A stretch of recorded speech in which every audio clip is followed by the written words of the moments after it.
Today we're talking all things surrender, how it changed my life, and literally my life did a complete 180 when I finally let go of my grip and control and thinking that I had to figure everything out. And I'm gonna explain surrender to you guys so that you can, it should resonate. If this video stuck out to you, it's because you're already about to start that path, or you are on that path, or your soul has reached the path of wanting to surrender your old life and move towards something more authentic.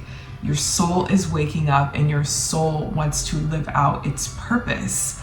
So I'm gonna insert a graph that I created to get you to see it with your own eyes, sort of how surrender works and the flow of surrender and the sweet spot of surrender. So the first thing that we're going to talk about is moving away from the version of you that was created through scarcity, through a lack mindset, and through a version of yourself that you thought that you had to be, instead of you actually moving through life through your soul essence, through your true authenticity, to the person that you truly are underneath all of the programming and what was put on you, like what you felt like you had to be versus who you genuinely were. And please forgive me because I'm recording this on my phone, so I don't know whether to look into the camera lens or to look at myself. So if I look a little weird, just know that I'm still like trial and erroring this YouTube from my phone.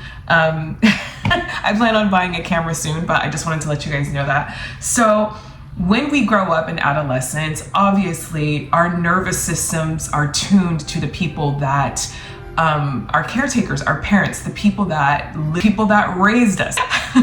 So you take on their beliefs, you take on their level of awareness. That is the first nervous system that you know are your caretakers, are your parents, right? And so if they have a set of beliefs that do not resonate with your soul, that do not give liberation and freedom to your purpose and what you're here to create in your own right, obviously you're going to feel misaligned in your life, and that's going to bleed through your life in every sense of the word. And this is what happened to me. I didn't trust myself. I didn't trust my judgment. I thought I had to conform. I thought that I had to live in lack, live in scarcity. My parents had really, really constricting beliefs around money. Like, money does not grow on trees, and you have to work hard. Not only because of the color of my skin, you have to work harder than everybody else, but in order for you to make it, you have to literally work around the clock. You have to perform. You have to be a version of yourself that is not genuine to earn money.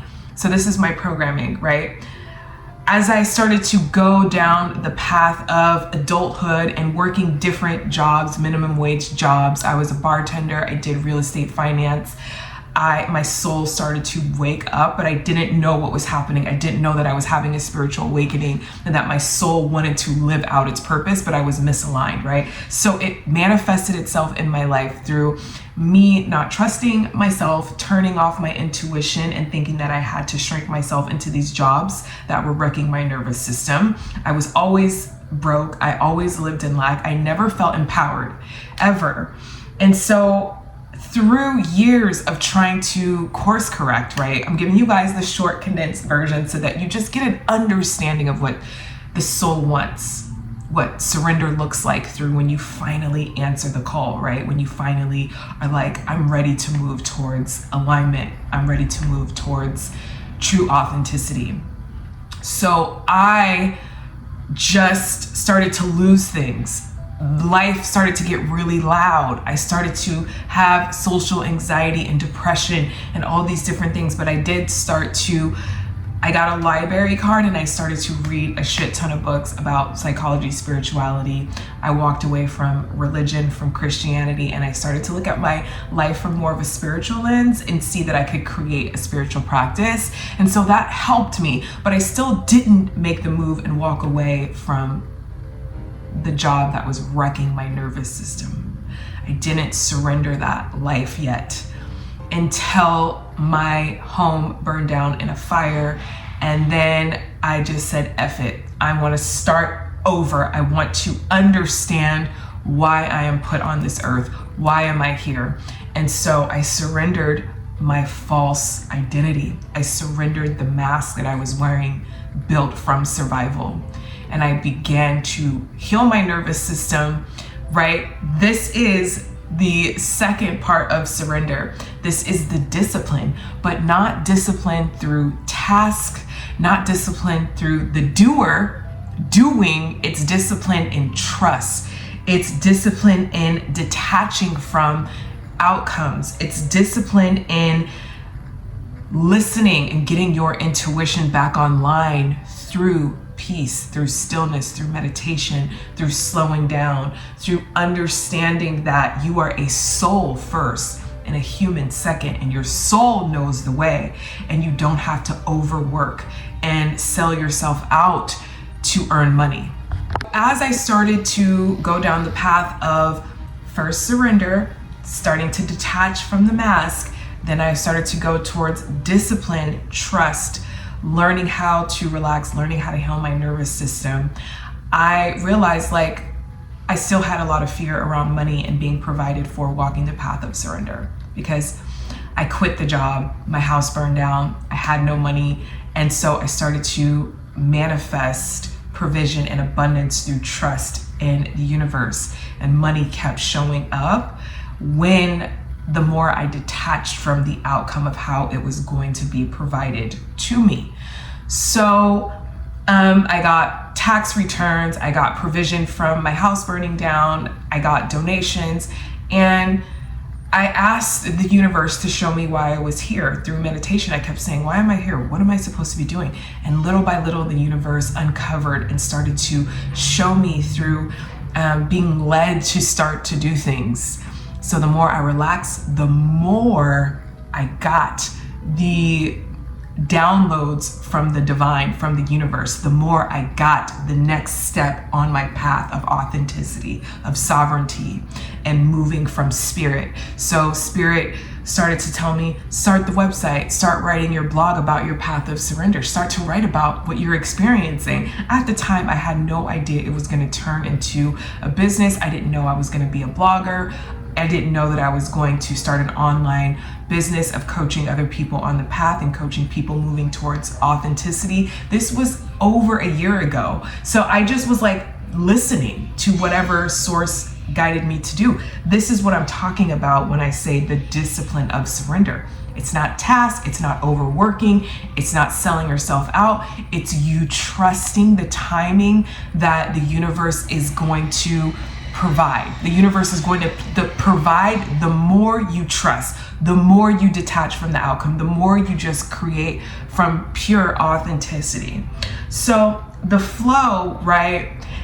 These three things, the surrender, the discipline, and the flow, right in the middle is the sweet spot. I like to call the sweet spot. It's when aligned opportunities start to present themselves. It's when things start to pay off. Like for an example, I was posting on TikTok and I had no followers, but I kept trusting and showing up and posting what spirit wanted me to share. And then it was in 2 weeks span, I got 20,000 followers on TikTok. My coaching business started to really, really fill up. My calendar started to fill up. And this, it was nothing for 6-7 months. And then everything hit at once. But I trusted the path. I didn't go back and get a job that was shrinking me. I didn't go back to bartending. I didn't go back to the real estate job. I stayed rooted in my vision. My vision was to live a life of authenticity in what I was here to do. What is my spirit? How does my spirit want to evolve? How does my spirit want to live out what it's here to do? And I was so disciplined in figuring that out by not overworking, by not wrecking my nervous system. So the reason why I wanted to share this with you guys is if you are at a stage in your life where you're feeling like everything is going wrong, things are being taken away from you, you seem to keep circling around your abundance and you're something that feels more aligned and distilled to your soul essence. Like you want to do something that feels like you.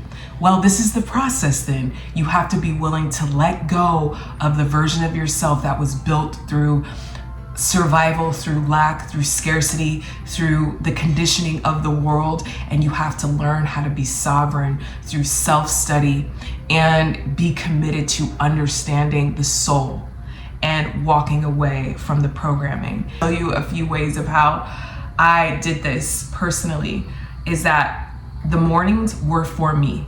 I meditated, I read like 5 to 7 books every month about spirituality, psychology. It's because I love to do it. I love information. I love understanding the human psyche and the soul. So I carve out time. Sorry, they're doing work at an apartment, over there. So you might hear some things, but the mornings are for me, and I sit in stillness. I ask Source to keep guiding me. I keep opening up my heart to receive more information, and I keep trusting the path.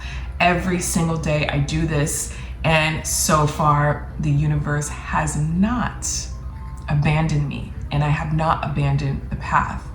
This is not an easy path, but it's worth it. It does require you to let go of a version of yourself that your nervous system only knows, and it starts to require for you to face your fears head on. You have to exist in the unknown. And in the unknown is where the magic happens. You are infinite. You are a part of the field of infinite possibilities, which is the quantum field. But when you're existing in this field, every single version of you exists. Every potential outcome exists. And the more that you exist in the unknown, right? That's you not shrinking yourself in environments that wreck your nervous system, going back to jobs that make you shrink yourself and are toxic environments. So you decide to walk away from the job, you decide to walk away from the cushy 2-week paycheck or salary, and you're saying to yourself, I want to create something that is me. Then you're existing in the unknown by doing that. And this is the field of infinite possibilities. This is the quantum field where every version of you exists all at once. And the way that you tap in to the highest version of yourself is by you trusting the universe more than you trust logic.